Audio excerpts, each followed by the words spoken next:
কেমন আছেন সবাই? আশা করি আমার প্রিয় বন্ধুরা খুবই ভালো আছেন।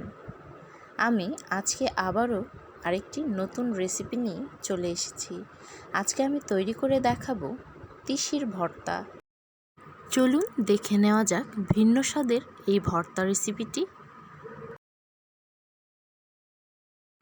প্রথমে ভর্তা তৈরির জন্য এখানে আমি তিসি ভেজে নিচ্ছি পরিমাণ মতো।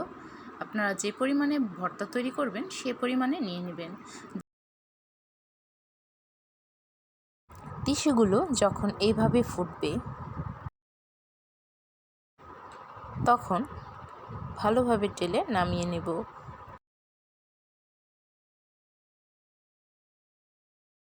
অল্প পরিমাণে কালো জিরে নিয়েছি। এই কালো জিরাটা তিসির ভর্তার স্বাদ দ্বিগুণ বাড়িয়ে দেবে। এখানে আমি 4-5টি শুকনো মরিচ এবং 3-4টি রসুন খুব ভালোভাবে টেলে নেব।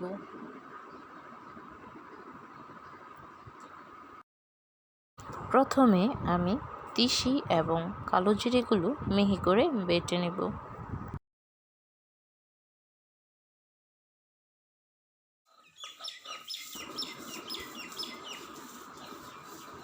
সম্পূর্ণ বাটা হয়ে গেলে আমি একে একে মিশিয়ে দেব মরিচ, লবণ এবং রসুন। খুব ভালোভাবে বেটে আমি ভর্তার সঙ্গে মিশিয়ে নেব। তৈরি হয়ে গেছে আজকে আমাদের তিসির ভর্তা রেসিপি। খুবই সুস্বাদু এবং পুষ্টিগুণে ভরপুর এই রেসিপিটি ভালো লাগলে একটি লাইক দেবেন এবং পরবর্তী ভিডিও পাওয়ার জন্য আমার চ্যানেলটি সাবস্ক্রাইব করে আমার পাশেই থাকবেন। সকলকে অসংখ্য ধন্যবাদ জানাই।